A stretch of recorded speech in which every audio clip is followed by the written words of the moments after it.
Hola, soy César Sinde, esto es Las Cosas del Comer y tras el primer programa que dedicamos a analizar la situación de la vivienda en España, con la ocupación y la inquiocupación y la compañía de Ricardo Bravo, el portavoz de la plataforma de afectados por la ocupación, hoy vamos a hablar de otro colectivo que también tiene innumerables problemas en su día a día, problemas todos ellos causados por unas legislaciones absolutamente draconianas y por unos impuestos absolutamente confiscatorios. Antes de nombrar específicamente ese nombre, vamos a hacer un poquito de descripción del problema, porque seguramente que en cuanto empecemos a describir la problemática o parte de la misma que sufre este grupo de personas tan numeroso en España, seguramente van a saber inmediatamente a quién nos estamos refiriendo.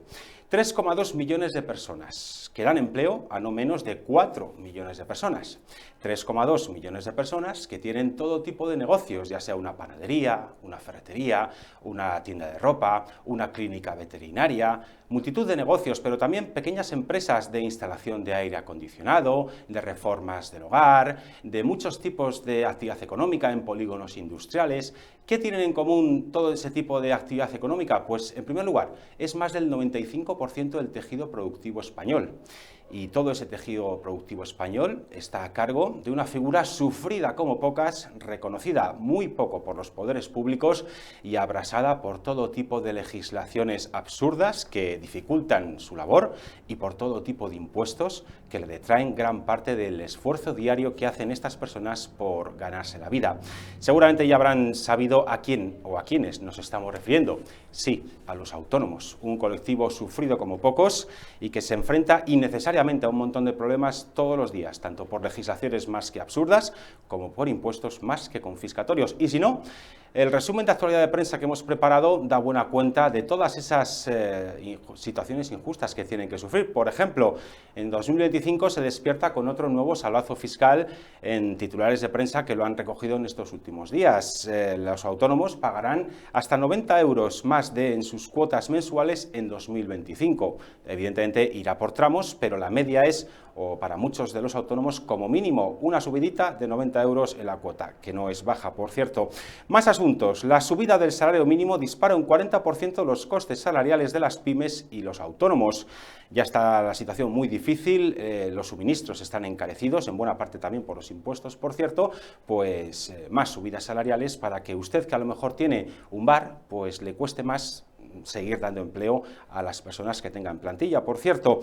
Pero es que ahí no acaba la cosa, porque tenemos un récord de concursos de acreedores entre las pymes tras las alzas del salario mínimo y las cotizaciones. En este caso fue una denuncia que hizo meses atrás CEPIME, la patronal de la pequeña y mediana empresa, pero que también es aplicable a los autónomos, porque por desgracia las legislaciones que se aprueban no distinguen si eres un autónomo, si eres una pyme, si tienes un trabajador, si tienes 5 o si tienes 50, y te aplican los mismos baremos. Así, no es de extrañar que en el siguiente gráfico se ve muy bien cómo las quiebras empresariales se han disparado. Entre enero y septiembre de 2024, nada menos que 7.182 pymes echaron la persiana gracias a las subidas de costes salariales, como denunció CEPIME hace unos meses. Por si todo esto les parece poco, pues una de las noticias que también aparecía en prensa en estos últimos tiempos es que la pérdida de autónomos se acelera 1.000 al día en el último trimestre. Otro sector de actividad que está también desempeñado en muchísimas ocasiones por autónomos es la agricultura y la ganadería. Pues bien, por desgracia, también en estos sectores tenemos que recordar cómo se está destruyendo tejido productivo. España ha perdido 18.500 agricultores y ganaderos autónomos en los últimos 7 años. Pero por si todo esto fuera poco, resulta que otro sector, como las empleadas del hogar, también están perjudicadas por las decisiones que ha tomado este gobierno. Recientemente en prensa podíamos leer ese titular de "Así ha destrozado Yolanda Díaz la vida de los empleados del hogar. Sus reformas han mandado al paro a casi 4.000 personas". Y la reducción de la jornada laboral que ya ha aprobado en Consejo de Ministros este gobierno, pues también va a tener efectos. Y es que, según el Observatorio Económico de la Universidad Francisco de Vitoria, la reforma laboral destruiría nada menos que 273.000 empleos, que se dice pronto. O por qué no hablar de cómo los agricultores, las asociaciones agrarias también están denunciando que esta reforma de la jornada laboral también les va a perjudicar. Los agricultores estallan contra la reducción de la jornada de Yolanda Díaz porque se hace de espaldas al campo. Claro, su realidad no tiene nada que ver con otros muchos sectores productivos, con otras empresas, con otras escalas de costes que a lo mejor pueden tener margen para afrontar estas medidas ideológicas del Gobierno. Pero ¿por qué no hablar también de cómo se traducen esas medidas en el campo? La gente que produce la comida que nos mantiene vivos, agricultores y ganaderos, están abrasados y no es de extrañar que 80.000 explotaciones agrarias han cerrado y Asaja, la Asociación de Jóvenes Agricultores, ha alertado de más pérdidas si vuelve a subir otra vez el salario mínimo interprofesional. Así pues, vemos que un montón de profesionales de muchos sectores económicos distintos, pero que son autónomos o que están en pymes, están más que abrasados y más que dificultados en su día a día por la acción de este Gobierno cuyo común denominador es siempre la imposición de la ideología y no la lectura correcta de los problemas y la adopción de medidas técnicas y bien pensadas para que las personas en definitiva puedan prosperar.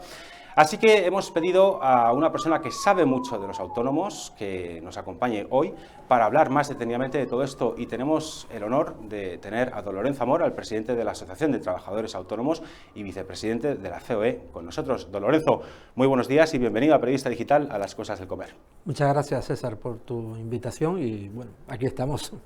Yo lo único que le pido es que diga usted todo lo que estime oportuno para que toda la gente que nos vea sepa muy claramente todos los problemas que tenemos. No soy yo de los que se suele morder la lengua. Lo sé, pues le invito a que siga en esa actitud, porque en 2025 se ha estrenado con modificaciones de calado en la cuota de los autónomos y por lo que yo he podido constatar a nivel micro con los autónomos que conozco en mi entorno familiar, hay un cabreo más que generalizado. Usted, que está representando a todos los autónomos desde una posición quizá más macro, pero también con conocimiento de causa de autónomos que ejercen su día a día, ¿usted cómo lo valora? Bueno, vamos a ver.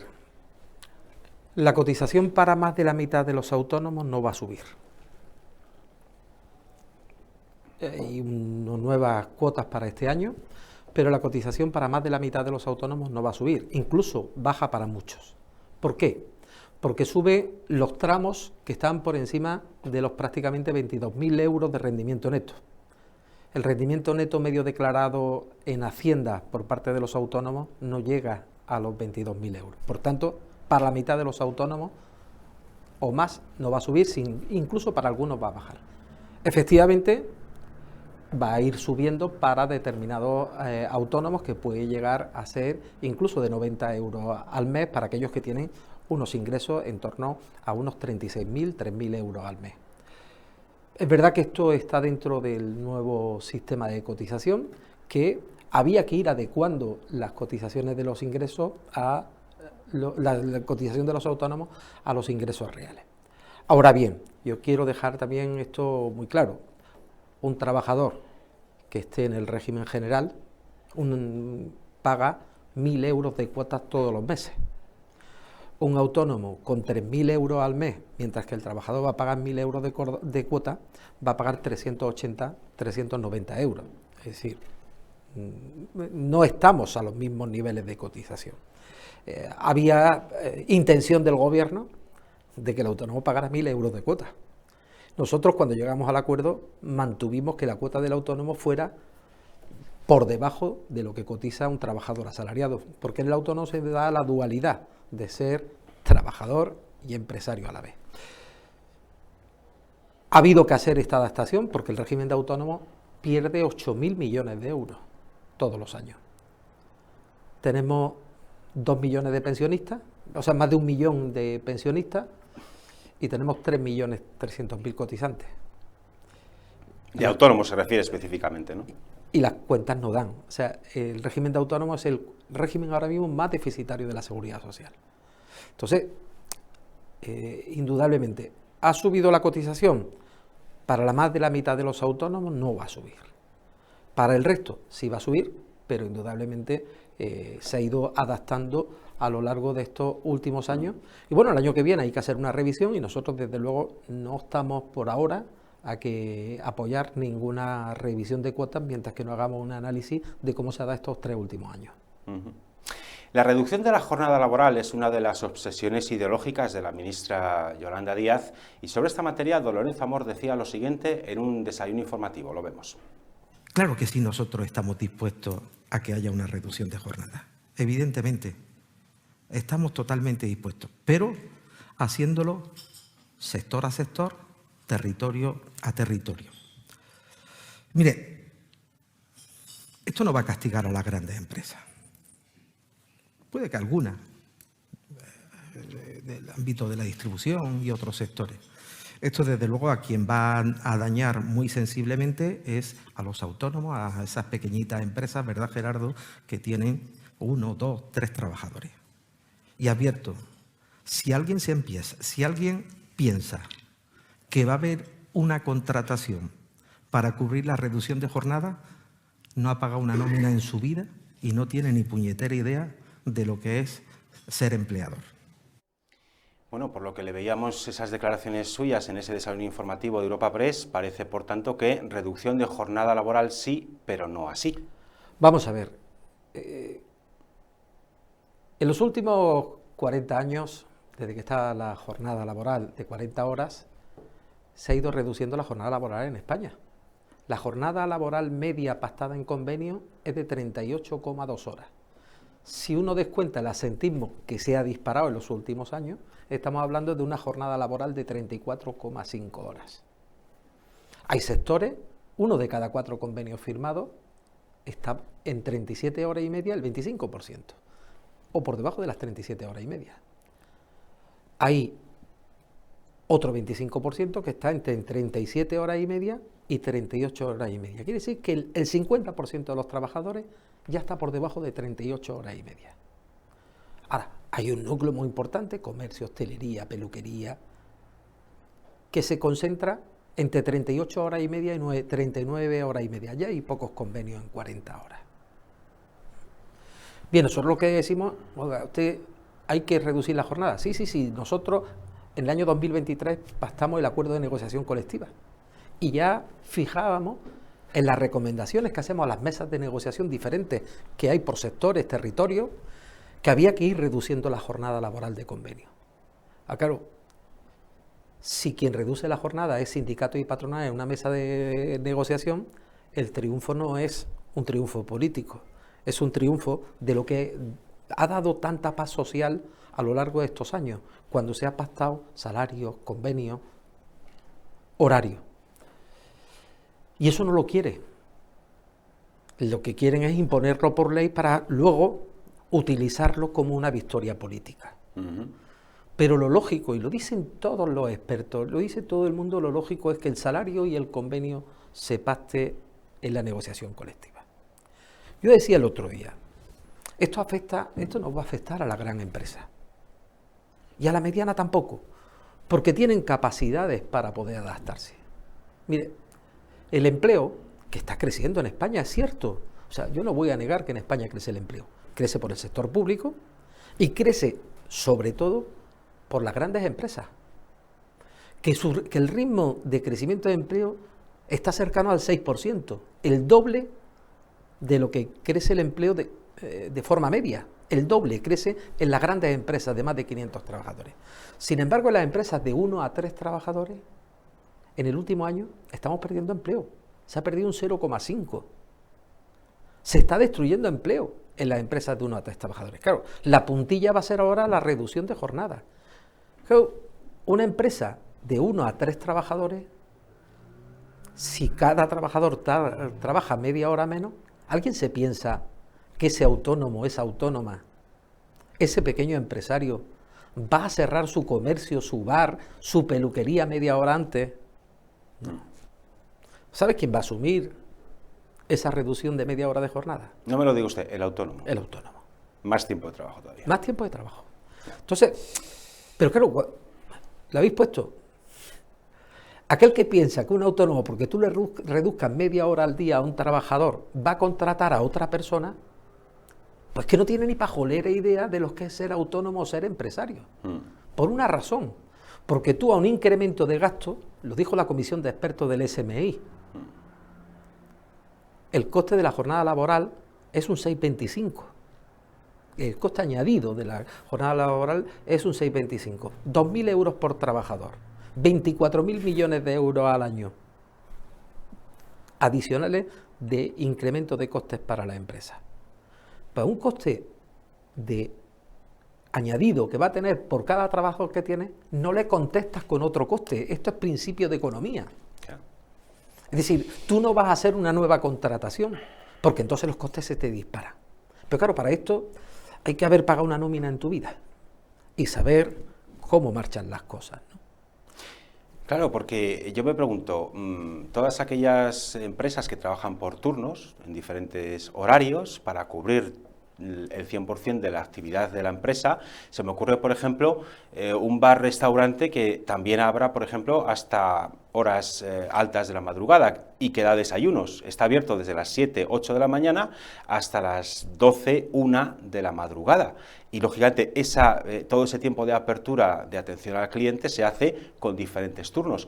Al ir arañando media hora por cada turno, evidentemente, al dueño de ese negocio, que a lo mejor tiene una plantilla, pongámosle en total para cubrir todo el tiempo que está abierto, a lo mejor 10 personas, no le salen los números, ¿no? Esas 10 personas le supone 20.000 euros más al año de costes laborales. Si a esto le suma los incrementos de cotizaciones que está habiendo vía mecanismos de equidad intergeneracional o cuota, la llamada cuota de solidaridad, o si a esto le incrementa los costes añadidos que vamos a tener, aquellos que están en el SMI, que hemos visto que este año pues se van al tramo alto del 4,41%, si a esto le incrementa la cantidad de trabas, trámites que se están haciendo, pues para muchos autónomos, para muchos pequeños empresarios la situación se hace insostenible. Por eso la EPA, la encuesta de población activa, nos dejó la pasada semana un dato escalofriante, y es que en España se perdieron 46.000 autónomos y pequeños empresarios empleadores. Desde diciembre del 2023 a diciembre del 2024 en España hay 46.000 empleadores menos. Y no son datos míos, son datos de la encuesta de población activa, que por cierto, son los que utiliza Eurostat.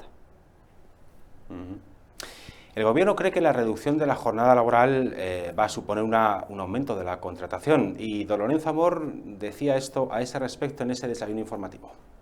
Esa media hora menos que va a tener el trabajador no va a significar que un comercio o que un bar cierre antes. ¿Saben quién va a cubrir esa media hora? Los autónomos, las autónomas. El coste, salario medio, el coste de la reducción de jornada son 2.000 euros, cotización más salario por trabajador. Claro, ese autónomo, ese pequeño empresario que tiene 1 o 2 trabajadores, hagan la cuenta. Oiga, pero este coste no es solo para el empresario. Toda aquella persona, familia que en su casa tenga un cuidador o alguien dado de alta, digo esto lo de dado de alta porque es muy importante, en el régimen de hogar, que sepa que el coste también son 2.000 euros. Si le añadimos el salario mínimo son 3.000 euros. ¿Ustedes creen que algún pensionista, alguna familia con un salario medio puede asumir ese coste de 3.000 euros añadidos? Hemos puesto este total de ese desayuno informativo de Europa Press porque don Lorenzo Amor, el presidente de la Asociación de Trabajadores Autónomos, decía esto delante de la vicepresidenta Yolanda Díaz. Y puesto que estas medidas generan tantísimo daño a muchísimas personas que lo único que tratan es de salir adelante con sus negocios y de mejorar en su día a día, yo quería preguntarle, don Lorenzo, ¿no es desesperante tener que negociar con personas con esta elevada carga ideológica que perpetran este tipo de medidas que tanto daño y tanta dificultad añaden a gente que lo único que hace es tener un negocio y emprender e intentar salir adelante para mejorar su vida?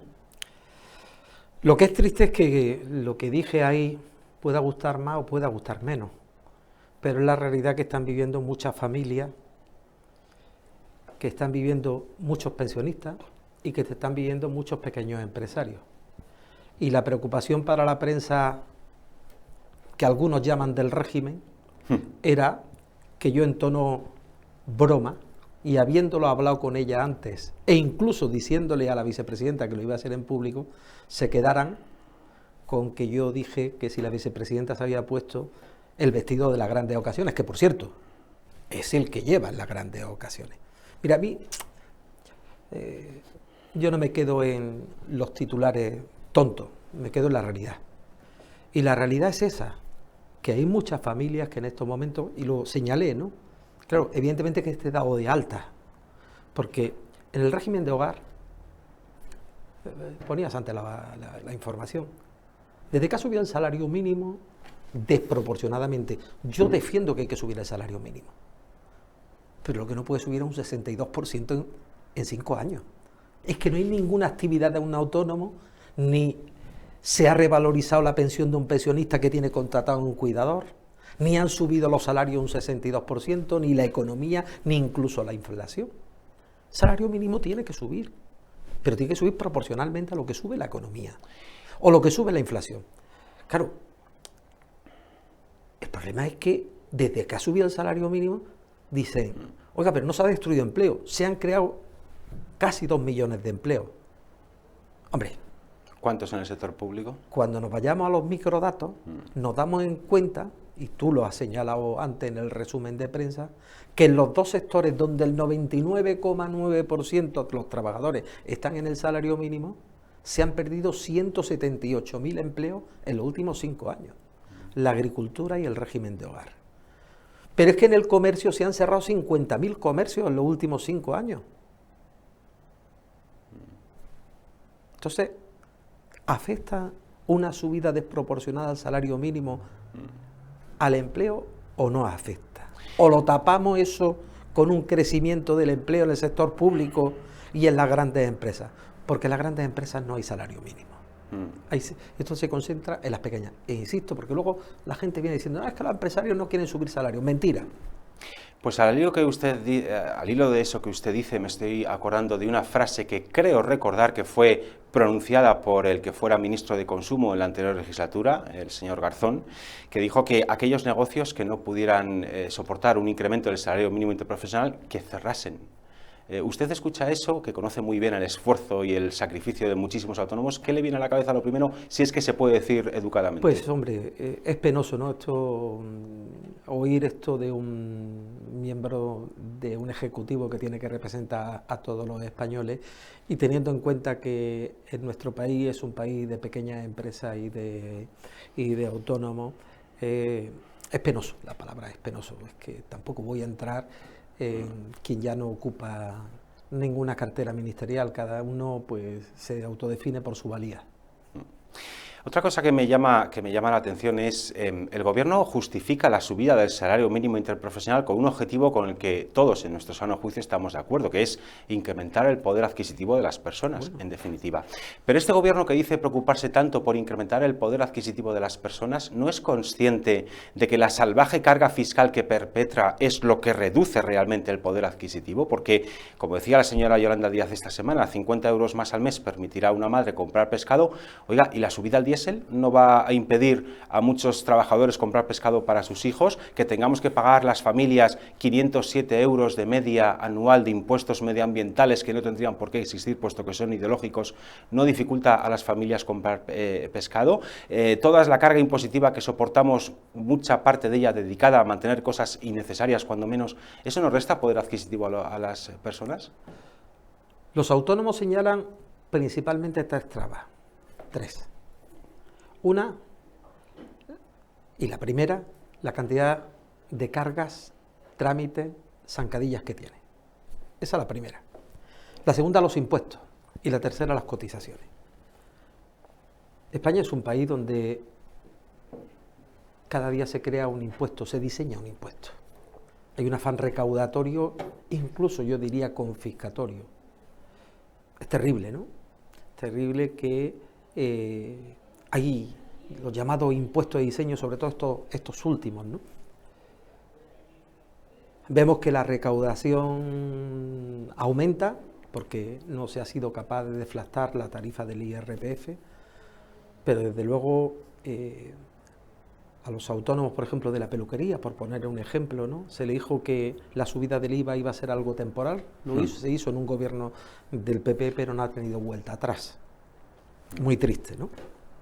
Pero, y como esto, vemos que nos quejamos, por ejemplo, de que nuestros jóvenes y las personas, bueno, con talento, con mayor capacidad, que a su vez tienen los mejores sueldos.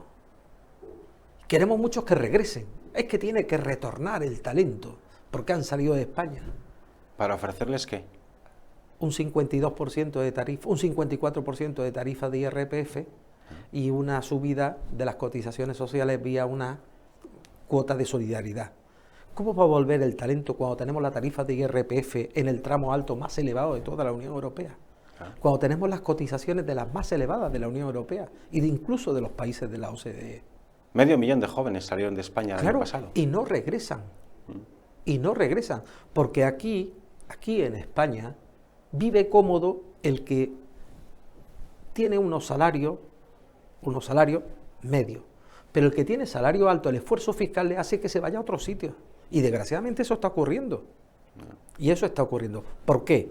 Porque se está siendo demasiado exigente fiscalmente con el que gana más de 48.000 euros. Cerrábamos este mes primero de año, el mes de enero, con un récord de destrucción de puestos. Perdona, César. Sí. Y hay una cosa muy importante.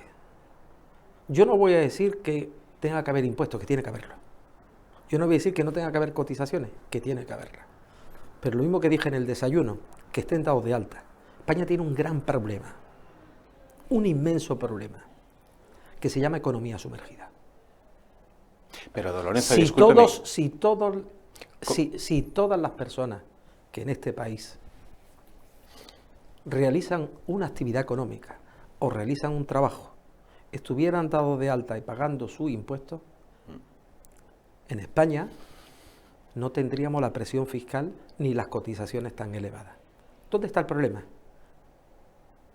Que los gobiernos se sienten cómodos con la economía sumergida. Sí, porque les permite mantener unos tipos impositivos muy altos, a la vez que la gente que se sale del sistema haciéndolo todo en B puede subsistir. Yo todavía no he visto una campaña de inspección, tanto de trabajo como de Hacienda, que fije como objetivo destapar lo que tú y yo vemos en los buzones y en las farolas. Se cuidan niños, se hacen portes, se hacen trabajos de pintura, se reforma. Todos vienen un móvil, ¿eh? Ninguno trae una página web, ni... Todo viene así. ¿Por qué? Porque cuando llamas, pides factura, te dicen, no, yo no te puedo hacer factura, porque no son autónomos. Claro. Pero no están dados de alta. Claro, tiene usted razón en que hay muchísima gente que decide optar por moverse, por trabajar en la economía sumergida sin declarar impuestos, porque la carga fiscal es expoliatoria y es confiscatoria en buena medida, porque también tenemos un sistema mastodóntico público administrativo donde se están gastando miles y miles y miles de millones de euros en cosas que no son básicas, que no son necesarias. Yo he leído informes que cuantifican, por ejemplo, que datos de la AIREF, que al año se están entregando 60.000 millones de euros en subvenciones y la propia AIREF dice que no hay constancia de para qué se ha empleado esa subvención. Entonces, ¿hasta qué punto tiene sentido freír a impuestos a autónomos, pymes, grandes empresas y a personas con impuestos indirectos al consumo, por cierto, para luego mantener un Estado mastodóntico con subvenciones más que discutibles en muchos casos, que suponen un despilfarro de dinero público que sale de sangrar al señor que levanta la persiana y que se va a hacer 14 horas de curro? Pero ese que levanta la persiana paga su impuesto y sus cotizaciones. Claro. No me estoy refiriendo precisamente a ese. Me estoy refiriendo precisamente al que está cómodo dentro de la economía sumergida y no paga cotizaciones, no paga impuestos. Y eso en España hay 500.000 actividades económicas que se realizan cada día. Muchos de ellos cobrando algún tipo de ayuda del Estado o de una comunidad autónoma. Y evidentemente no pueden darse de alta porque muchos tendrían que renunciar a esa ayuda que cobran. Hemos cerrado este primer mes de enero de 2025 con un récord de destrucción de puestos de trabajo, más de 270.000 empleos, si no me falla la memoria. Y don Lorenzo Zamora en ese desayuno informativo lo denunciaba de la siguiente manera. Enero siempre nos deja malos datos de paro. Esto no es nuevo. Uno analiza los últimos 15 años y nunca ha habido ni reducción del paro en enero, ni crecimiento de la afiliación, ni más autónomos. Pero enero del 2025 nos deja un dato peor de lo esperado. Se han perdido 242.000 empleos. Es el peor dato desde el año 2013, salvando el 2020, año de la pandemia. Pero es el peor dato de los últimos prácticamente 12 años. La afiliación de autónomos ha caído en 17.000, peor que el año pasado. Yo espero que esto, bueno, pues sea un desliz. Un desliz es el que he tenido yo con los datos porque yo quería recordar mal que eran más de 270.000 y en el total don Lorenzo Zamora lo cifraba en 242.000, pero en cualquier caso... Yo me puedo equivocar también, pero sí, son 242.000.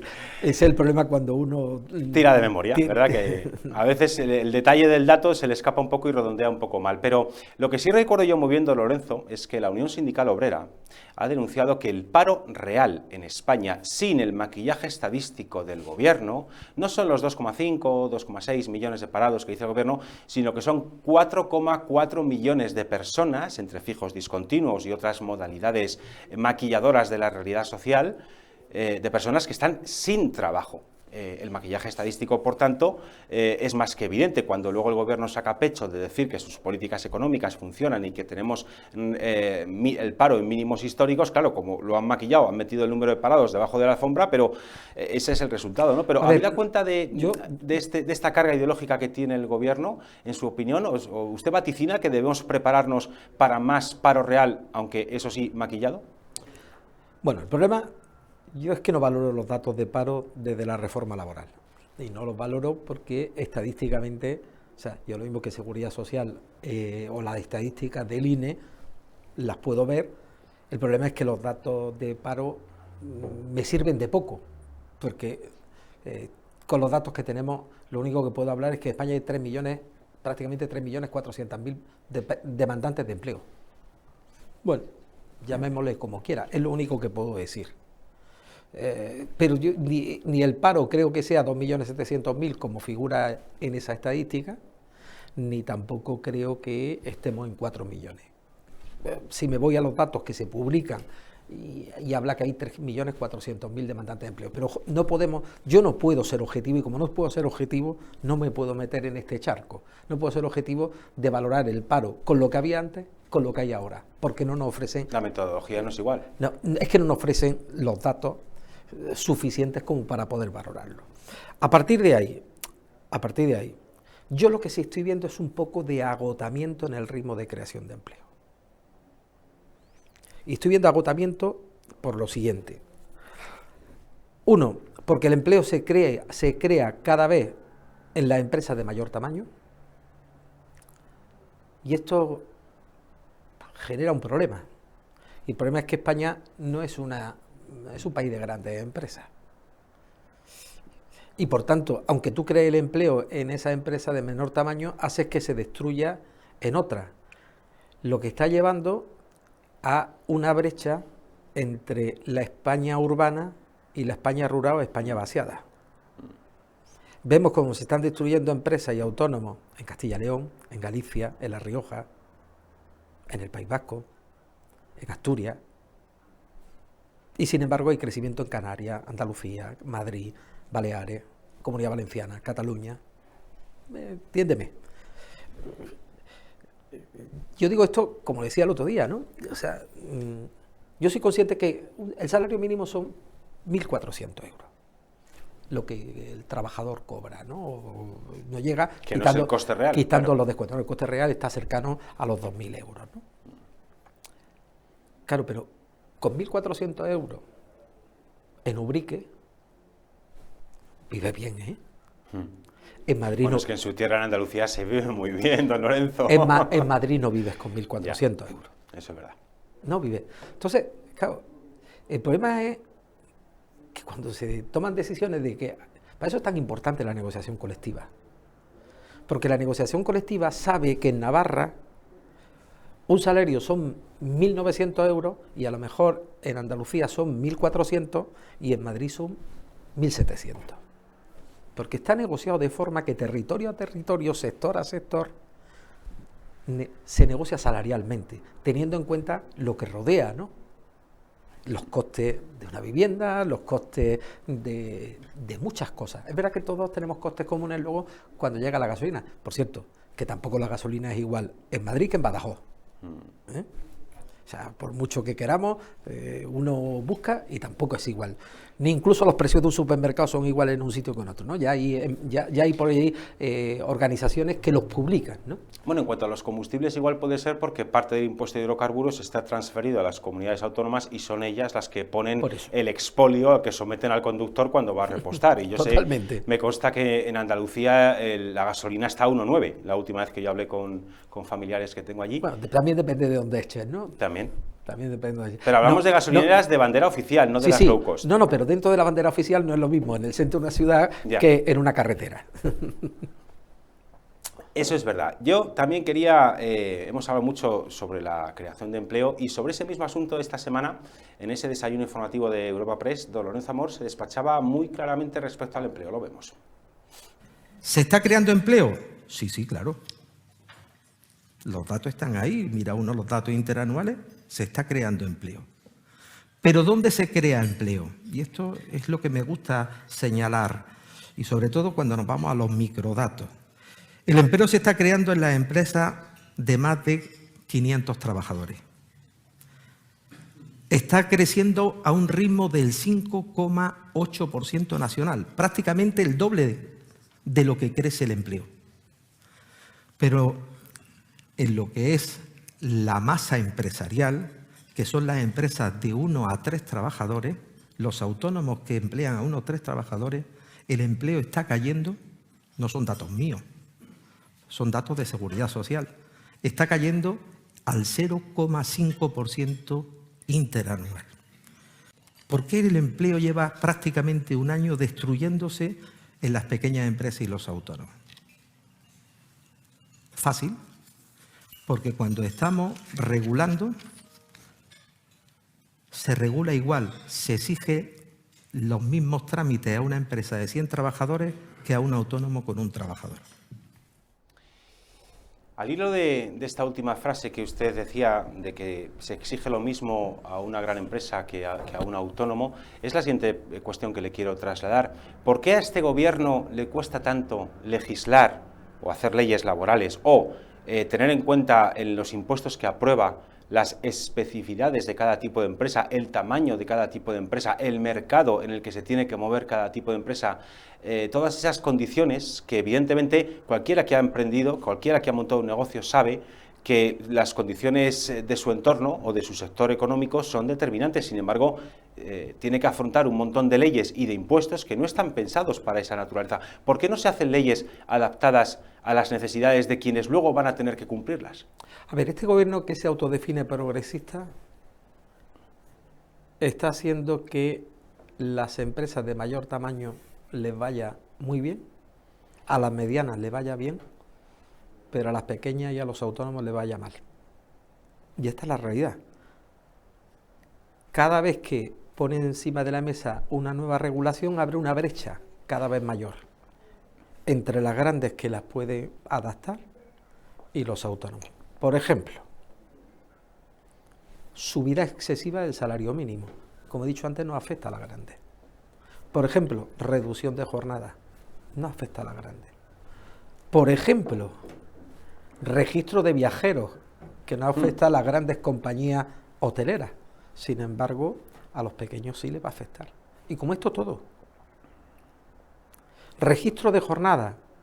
No tiene problema una empresa grande para poner en marcha un registro de jornada. El problema le tiene el pequeño. Y como esto todo. O sea, yo puedo decir que hay empresas de 20, 25 trabajadores que tienen una persona dedicada exclusivamente al tema del registro de jornada. Si es que mucha gente que el viernes se le olvida fichar la salida. Y luego tienes que llamarlo el lunes diciendo, mándame un correo. O sea, cuando alguien... O sea, si hay un incumplimiento continuo del registro de jornada, ¿de quién es la culpa? ¿El empresario tiene que estar también pendiente de eso? ¿El autónomo tiene que estar también pendiente de eso?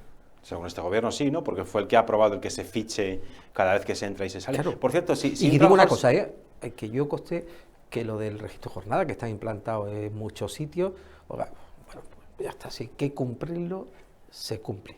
Ahora bien, a mí lo que me gustaría también es que se controlara el asentismo. Eso no se controla, no me digo. Y no voy a decir que indudablemente haya gente que falta a trabajar porque tiene enfermedades, porque tiene esto. Lo hay, lo ha habido siempre. Lo que es ilógico es que el asentismo se haya disparado más de un 60% en los últimos 4 años. Eso no hay por dónde cogerlo. ¿Y no se multa a los absentistas, curiosamente? No, No hay nadie que lo compruebe. A los escaqueados, para decirlo más coloquialmente. No. El escaqueado se puede seguir escaqueando.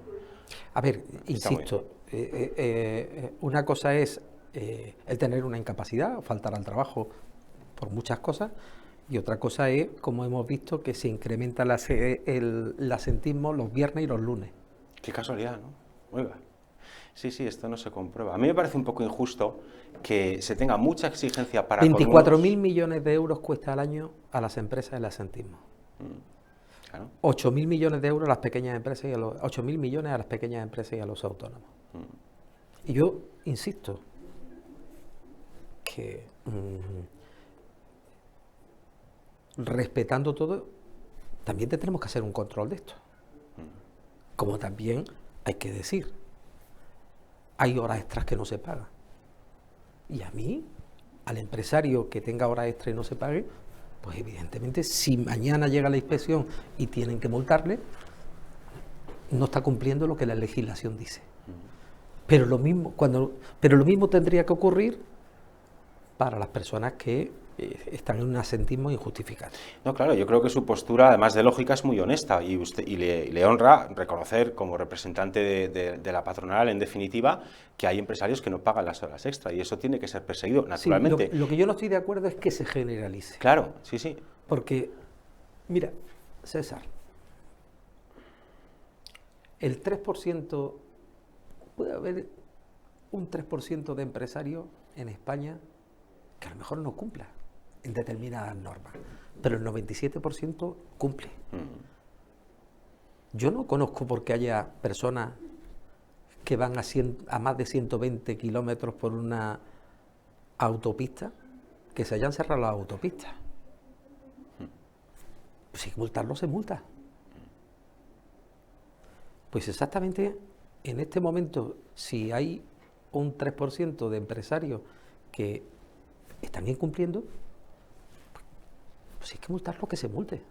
Claro. Porque las normativas son iguales para todos. Si tú compites conmigo con una serie de ventajas, en igualdad de condiciones, no veo lógico que yo sí pague mi hora extra como empresario y tú no las pagues.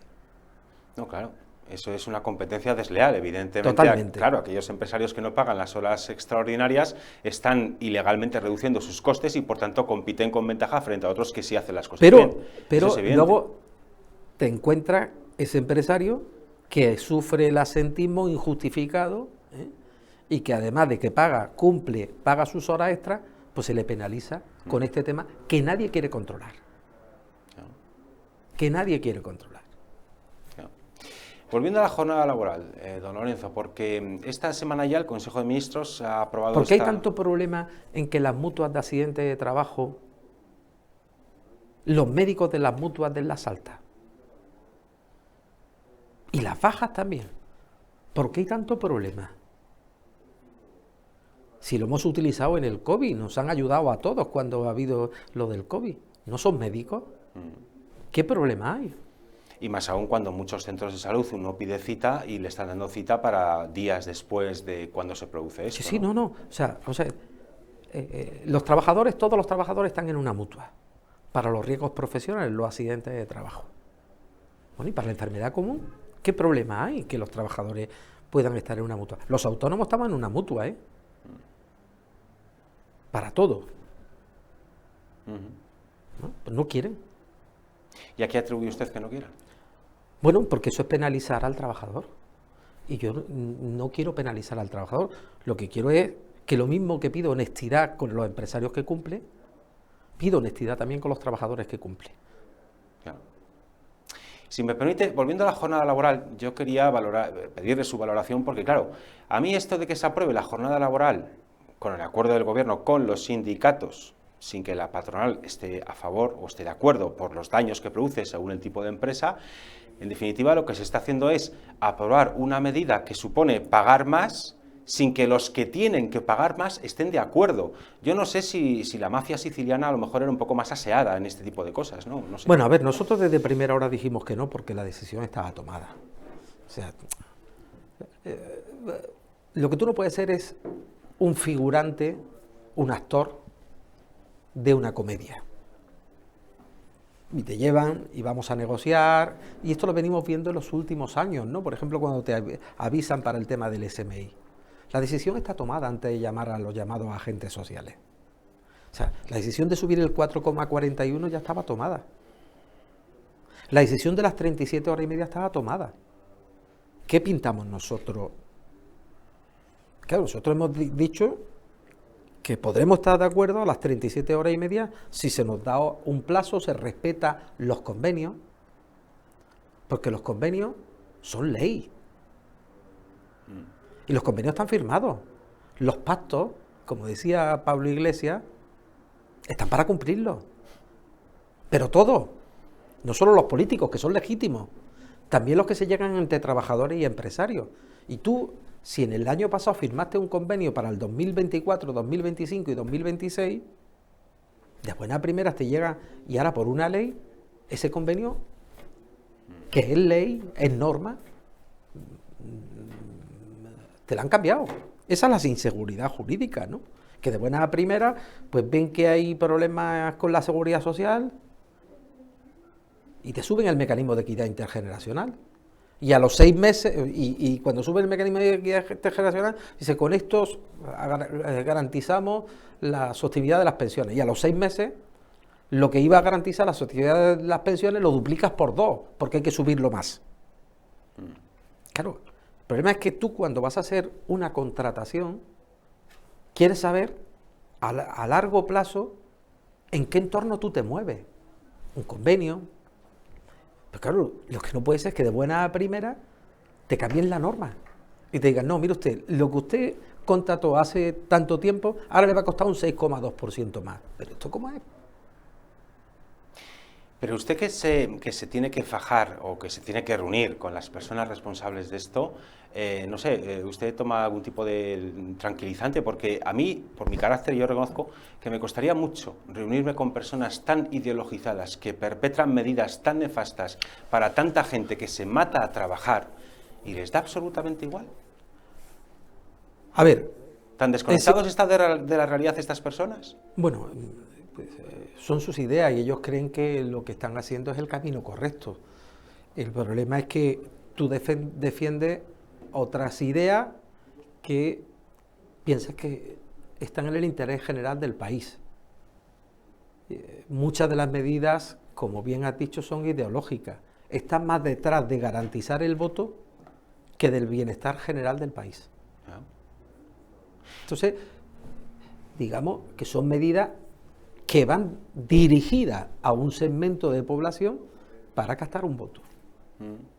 Otra de las infinitas perrerías a las que someten las leyes y el sistema tributario a los autónomos es obligarles a ejercer de recaudadores de impuestos aunque los autónomos no quieran. Se lo digo por el famoso tema del IVA. ¿Cuándo van a tener que dejar los autónomos de trabajar gratis para Hacienda recaudando el IVA? Bueno, a ver, nosotros en este tema, esto es algo que lleva mucho tiempo, está en toda Europa, el mecanismo es así, pero sí es verdad que la Unión Europea, para evitar para evitar precisamente el castigo a las pequeñas empresas y a los autónomos, puso en marcha lo que se llama el IVA franquiciado, que hay de media en Europa hasta 60, entre 60 y 80, pues ni declara IVA, ni lo cobra, ni tampoco lo deduce. El problema es que España es el único país de toda la Unión Europea que no ha implementado el IVA franquiciado. Y ahora tenemos la apertura de expediente, que veremos a ver si lleva sanción por no haber impulsado el IVA franquiciado. Somos el único país, antes era Holanda, pero ya Holanda lo puso el año pasado en marcha, y queda España. ¿Y qué plazo tiene el gobierno para hacerlo? Porque si tenía que haberlo hecho antes del 31 de diciembre de este año. Está muy bien. O sea, una medida que aliviaría muchísimo. Es una directiva europea, pero el gobierno, bueno, pues toma la directiva europea que quiere, pero esta no. Y nosotros no hemos parado de demandarlo, ¿no? Yo, cuando uno pone, lo dije el otro día en el desayuno, pero cuando tengo que intervenir en algún sitio, entre mis reivindicaciones está una de ellas, ¿no? Pero, ¿a qué responde entonces que no se haya aprobado? Cuando hablan con el gobierno, ¿qué tipo de justificación les dan? Si yo tuviera el BOE en mis manos, ya estaba. Una cosa que seguramente le comentarán mucho, porque claro, todos tenemos familiares, conocidos, amigos que son autónomos, ¿no? Y tengo uno en concreto que me dice que en muchísimas partes del año tiene que dedicar más tiempo, o casi la mitad de su jornada laboral, a atender burocracia, papeleo e impuestos que a sacar adelante su negocio. Esto no hay forma de mejorar. Lo acabo de decir, ¿no? Es decir, la principal queja de los autónomos son las trabas. Esa, incluso por encima de los impuestos. Y es lo que cada día complica más la vida al autónomo. Por cierto, desconexión digital, que se habla últimamente tanto, ¿no? Y que hay que dejar de molestar a los trabajadores, todo. A mí me parece bien. A los autónomos también, ¿eh?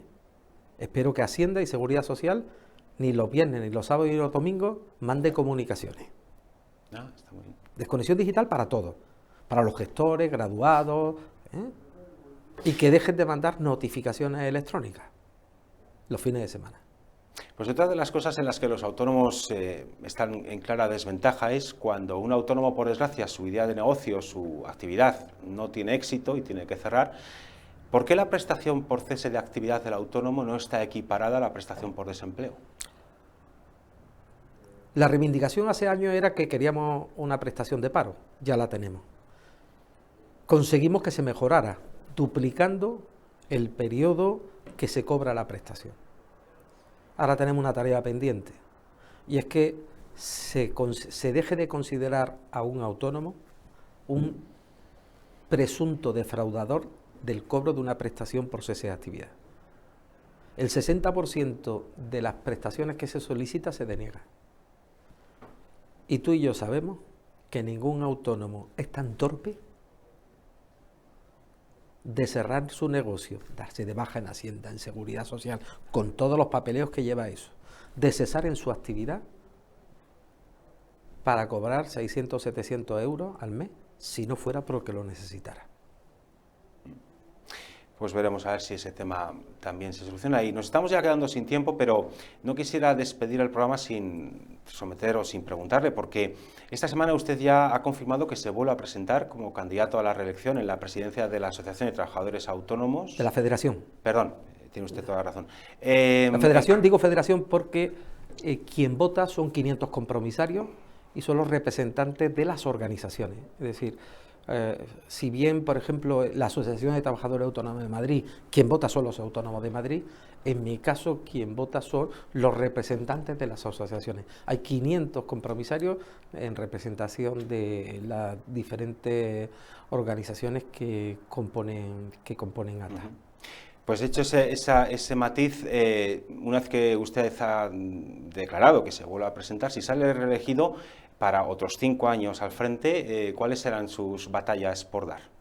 Porque lleva mucho tiempo usted como representante de los autónomos. Hemos hablado de algunas, ¿no? A ver, sí, llevo 20 años y a lo largo de los 20 años te podría decir todas las cosas que se han conseguido, ¿no? Desde el gobierno de Aznar, por ejemplo, que se suprimió el impuesto a actividades económicas, se permitió que los autónomos cobraran la baja desde el cuarto día, la incapacidad permanente cualificada subiera del 55 al 75%, los autónomos accedieran a la formación, las mujeres autónomas tuvieran la maternidad. A cuando llegó otra, que por ejemplo fue el gobierno de Zapatero, que se consiguió el Estatuto del Trabajo Autónomo, que se consiguió que los autónomos en baja a partir del 60 días no tuvieran que seguir cotizando a la Seguridad Social, que se consiguió el acceso a la jubilación anticipada, o el gobierno de Mariano Rajoy, donde se estableció la tarifa plana para los nuevos autónomos, que luego se complementó las comunidades autónomas para que pagaran cero, a temas tan importantes como la pluriactividad o como la jubilación activa, que pudieras trabajar y cobrar a la vez la pensión, la prestación por cese de actividad. Te podría decir más de 100 medidas que se han conseguido a lo largo de estos 20 años, pero no es suficiente. ¿Y qué batallas quiere dar usted si sale elegido? Que me ha pedido toda la organización que me presente, he exigido una cosa a la organización, ¿no? Y lo he puesto claro y lo dije el otro día en el desayuno. Me voy a presentar, pero voy a poner, los estatutos de ATA establecen que si hay solo un candidato puede haber aclamación. Pero yo no voy a hacer eso. Yo quiero que las asociaciones voten. Y lo que me han dicho en privado, lo hagan también en privado, pero que luego se vea refrendado por las urnas. Entonces, yo no estoy cansado, estoy como, y creo que te has dado cuenta, ¿no? Estoy... no, se le ve con ganas. Estoy como el primer día, ¿no? Pero mira, quedan muchas cosas. Queda el IVA franquiciado, queda quitar trabas, trámites, queda que un pensionista autónomo que tenga deudas pueda cobrar su pensión. Eso me parece tristísimo, que porque debas 4.000 euros a la Seguridad Social te estén quitando el derecho a cobrar la pensión. La ley está así, tú no puedes cobrar la pensión sin deuda, pero las leyes están para cambiarla y para mejorarla. Quítale cada mes de la pensión un tanto por ciento y afronta esa deuda con lo que tenga que cobrar. Queda que los autónomos tengan un subsidio de 52 años, como lo tiene un trabajador asalariado. Queda que extendamos las tarifas planas porque nos estamos dando cuenta que da resultados. Una verdadera segunda oportunidad, mejorar la jubilación activa. O sea, es que quedan muchas cosas, porque los autónomos seguimos siendo ciudadanos de segunda en muchos temas en nuestro país. Por ejemplo, las mujeres autónomas en aspectos que tienen que ver con la maternidad. Las autónomas siguen siendo ciudadanas de segunda. A la hora de tener hijos, dices. Sí, bueno, a la hora no tienen los mismos derechos que tiene una trabajadora. Por ejemplo, porque no tienen la cotización parcial, pues no disfrutan, por ejemplo, de la jornada reducida. Y habría que buscar mecanismos para que esto se corrigiera. Pues como le vemos con ganas de seguir, le deseamos también mucha suerte en esas elecciones previstas en su federación y le damos muchísimas gracias, don Lorenzo Amor, presidente de ATA y vicepresidente de la COE, por habernos acompañado aquí en Periodista Digital en Las Cosas de Comer. Gracias, don Lorenzo. Muchas gracias. Y a ustedes esperamos haberles aportado mucha información y análisis de la situación de los autónomos, y si es usted uno de ellos, pues desde aquí nuestro apoyo, nuestro cariño y nuestro ánimo para que siga usted levantando la persiana todos los días y para que le vaya lo mejor posible a pesar del gobierno, que decía algún liberal famoso que ahora no recuerdo. Esto ha sido Las Cosas del Comer en Periodista Digital. Volveremos con más personajes que tienen mucho que aportar sobre muchos problemas reales en España, donde no se aplican buenas soluciones, sino ideología. Hasta la próxima.